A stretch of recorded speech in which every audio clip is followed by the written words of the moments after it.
like jetpacks, low lyrics with syntax, blow things like ace, thinking these things like contact.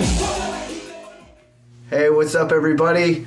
Welcome back. I'm here joined today by the one and only Liquid Stranger, also known as Martin. And he's a very established producer as well as a martial artist and an all-around creative and inspiring human. Thank you so much for taking the time to do this interview. Of course, man. Yeah, it's really great to be here. We're at a hotel in Detroit, Michigan. We're getting ready to play a show with MLK and Eats Everything and Terry Mullen and Nigel Richards, which is pretty cool. I've been listening to all those guys for a long time. So yeah, we're all getting pumped, getting ready to go get to it. And yeah, we were just just thought we'd take a minute to catch up and talk about music and life and all sorts of things.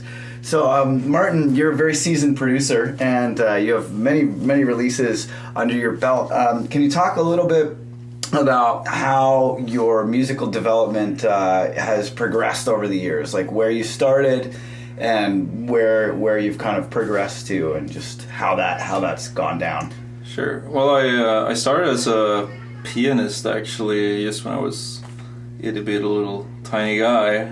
My parents said I started as a baby before I could even remember, and then I think I've always been an explorer. Like, I would always be more interested in opening up the piano and fiddling around with the stuff inside of it and looking for the new sounds. And then fairly soon I got tired of the classical instruments and the compositions, and what I was playing was just music made by other people hundreds of years ago. And so it felt a little limited. And you probably recognize that a little bit in yourself. Yeah, similar journey. It's about the exploration. It's about finding new sounds, new expressions, and a lot for me is about mutating and mixing genres or influences together. And so that's what I started to do. I got my first synthesizer. I gave my dad a hard time for about a year. By my 8th birthday, I got my first synthesizer finally, So I've been doing this a long time. Wow, he knew what he wants. I like a man who knows what he wants. That's good. Yeah, you gotta tell your parents what you need. But yeah, and so since then I've just dabbled around, I've never really went to any music school or anything like that. I've just learned how to talk to electronics, I guess. Cool. The more you do it, the more you get into it. And so you really want to get behind, like you can work in some certain software or some certain synths or whatever, but it's more about getting beyond the interface. The music doesn't happen on the surface, where you meet the technology. It happens beyond it. So the more I understand technology, the less I think about it, if that makes any sense. That's how I've always viewed it as well. So you want to find the creativity and the inspiration and then be able to funnel it or channel it in the most convenient way possible, So I've almost always, like, if you think about technology or programs, but I learn something and then I stick with it, until I find, oh shit, I can't do this and I want to do that, and that's the time to switch or expand. But if I have one tip for upcoming or aspiring people, it's like, don't get too wrapped up in what's the best in terms of technology. Find something, learn it well, and I'm sure it'll work. It's about getting beyond it. That's the important part. Cool. So you're also an established martial artist. Can you tell us a bit about that part of your life? Yeah, well, I've been. That's the other. I tend to like things that's like a bottomless well. I've found. Things that you can't really master. You can never find the bottom, so to speak. You can explore and you can adventure around, venture out in this vast world of this certain art, but you cannot really learn it all, I guess. And martial arts is one of those things too, I've found. I started when I was 6, so I've been doing it for 30 years now. High five. And so I mean, as a lot of people, I guess it started for me as, I didn't have the best self-confidence. I was the shortest guy in class, I didn't like to get bullied or beat up, so I had to do something, you know. And so it started as a confidence boost, I guess, you know, and I wanted to learn self-defense. But then it evolved into something much deeper, you know. It's really a spiritual path. It's really a way to get to know myself. Because it's one of those lovely arts that combined mind and body. And which specific martial arts have you practiced, or? A lot of them. I started with judo. I've, gone pretty far in karate, jiu-jitsu. I've dabbled in Muay Thai, Krav Maga. You know, I've done a bunch of work within military, paramilitary things too. So, I mean, the Aikido. There is a lot. I've done a lot of sword fighting, katana work. So, whoa, crazy! Yeah. You still got all your fingers. That's good news. I do, but when you work with, because in Aido, which is the katana work, you know, you work with a live blade, and you got to be careful. Which is really the interesting part. Because like one of the parts is body awareness. So when you have a sword in your hand, you need to expand your consciousness so that you're at the top of the blade, at the tip of the blade, with your intent, and your person has to be out there, so you have to grow, right?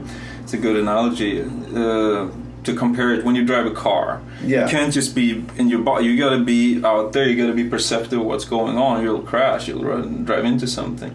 So martial arts really helps with that: the body awareness, spatial awareness, space and distance, balance and control, intent, coordination. And so it goes way beyond just the physical, I want to fight or whatever. For me, it's not about that anymore at all. It's more about how far out can I extend. And to extend far out, you also got to be very grounded in yourself, or you will lose the focus. Cool. So do you feel that what you've learned through your studies of martial arts has influenced your music and vice versa? Like, can you tell us about the nexus of these two paths in your life? Yeah, I mean, everything one does, I think, influences the other. I mean, with martial arts, it's given me a lot of discipline and focus, I think. You know, I have an impeccable work ethic, you know, and most of the time, you know, I spend doing something productive or constructive, you know, and usually within music, you know, or giving something back to society or whatever it is. And I think those values have been reinforced a lot by my martial arts training. You know, that's how I was raised, that's what my mentors have been doing, and so that's what I've been parroting and then finally becoming myself, you know. How the music has influenced the martial art. Well, music is really an emotional catalyst, you know, is a way to really get to the essence of emotions. You know, it breaks down boundaries of race, gender, age, anything, right? I mean, it just penetrates all those things and gets straight to the source. And so that's a very similar thing to martial arts. Martial arts is a very instant mirror of self-reflection. If you're sparring, if you're doing a form, a kata, either you pull it off or you don't. And it's like an instant mirror of self-reflection. You know if you've done it or if you haven't, you know. Music is pretty much the same, if that makes any sense. Cool, yeah, that does make sense. So, can you tell us a little bit about, like, what your daily routine is like? Like, if, you know, you're off the road, you're in your zone, like, what is a day in the life of Martin like? Well, I'm on the road a lot nowadays, so being off the road doesn't happen as much. So I've almost had to make on the road off the road. I mean, I have to make it something else than just dabbling around playing shows, you know, so I have to have my routine regardless, you know. I try to get in some time to self-reflect, to meditate. I try to get in some time to train.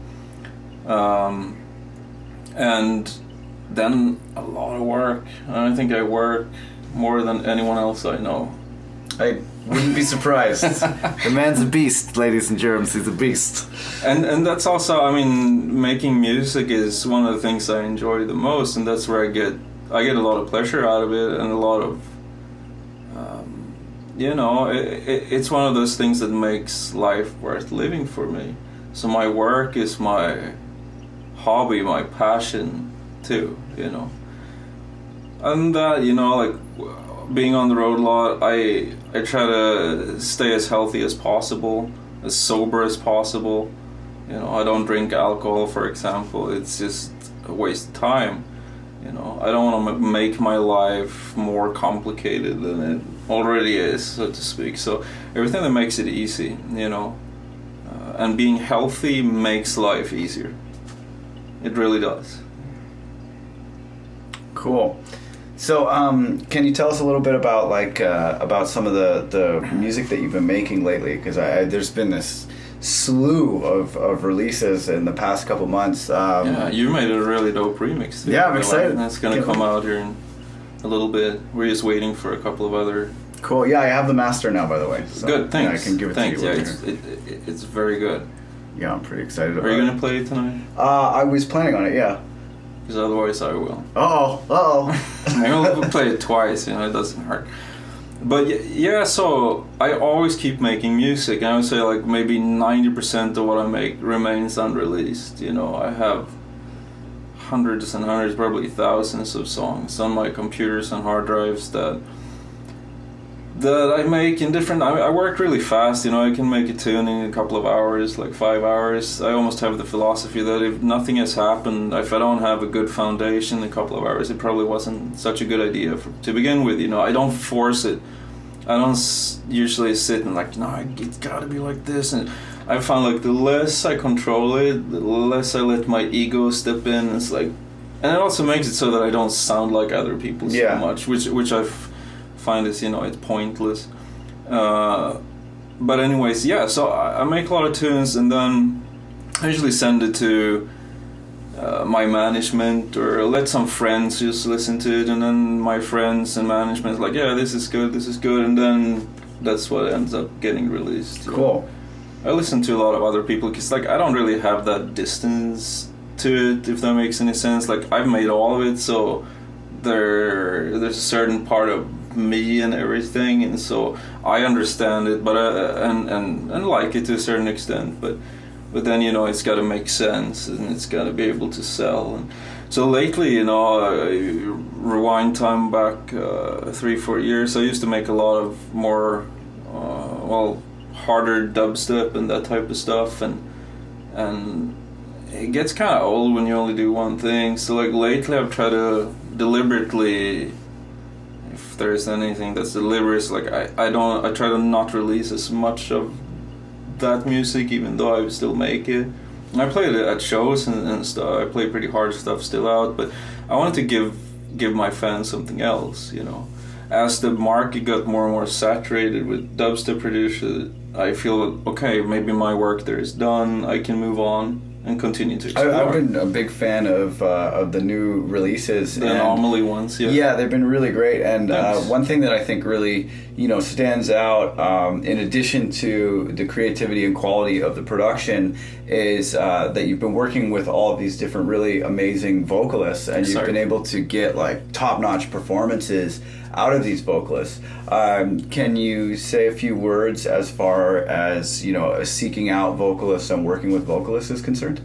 Yeah, so I mean, that's an exciting venture for me. It's to work with people who can provide something that I cannot do myself. You know, a lot of people think, oh, you should collab here and you should collab. Well, either you gotta be, for me, like good friends, you gotta be honest with each other, you gotta have like a good vibe to do a good collaboration. It can't really be something that management says, oh, I think they would be really good for your career if you work with, okay, yeah. Fine, but you know, it's also, it's art, you know, so it's gotta be a good product. So either, you know, good friends or people I really vibe with in a strong way, or, you know, people who do things that I don't. So, you know, I'm not a Rastafari dude, so I had me fooled. So I don't really do that. So if I can work with people who can provide me with those things, you know, I'm not a female soprano vocalist, so, you know, same with visual artists I like working with. You know, I'm scoring a film at the moment, you know, I find a great joy in that. But anyway, so yeah, back to the vocals.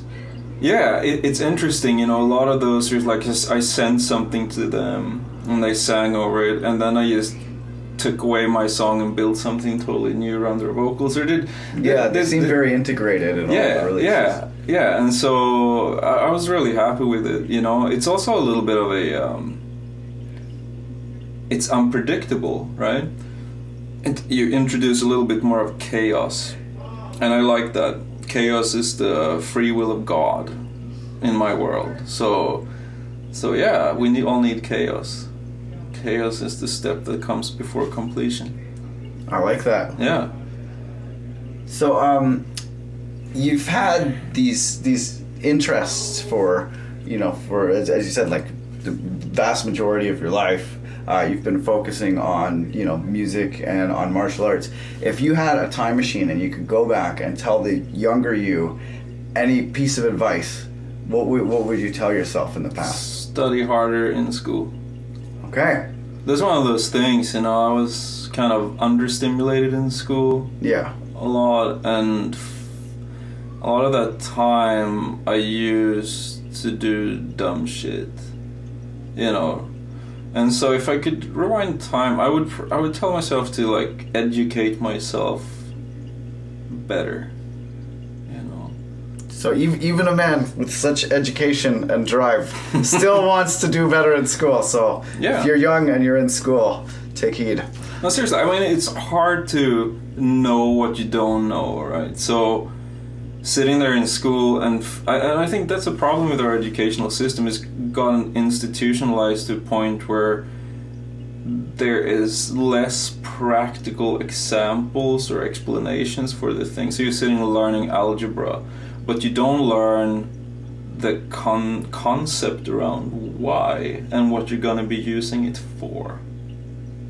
But yeah, today, I feel that as well. Exactly right. So maybe you haven't traveled the world and been to these countries, so you don't really see the benefit of knowing these languages.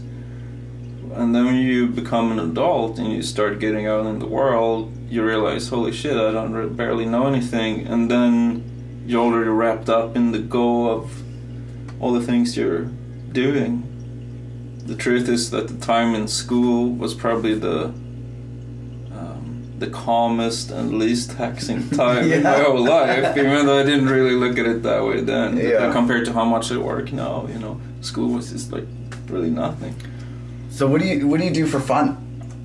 Well, I mean, other than work. I work for fun, personally, but that's not the answer to the question that I'm seeking. But work is more fun than fun. Yeah. And so making music for me is not really, it is my profession, it's how I make money, but it's really a calling. It's more than, I wouldn't even say a hobby. It's not really that I have a choice, it's just, I'm supposed to do this, and I can feel it so strongly in every fiber of my being. And so that is my passion. Martial arts is my passion. Self-development is another passion. Cool. I'm kind of a little bit of an introvert. I'm not the guy at the party who sits and talks to a lot of people, or I'm an introvert. Like, I generate my own energy from being alone and doing things that feed me personally, and then I can go out, for example, on stage and give some of what I've done. A lot of people are extroverted, so they generate energy through contact with other human beings and social interactions. And so I've always felt a little bit of an oddball there, but that's pretty much cool. Who I am. All right, well, that's the food. Thank you so much for joining us. Thanks for taking the time, Martin. Of course, man. Lots of love, everybody. Peace.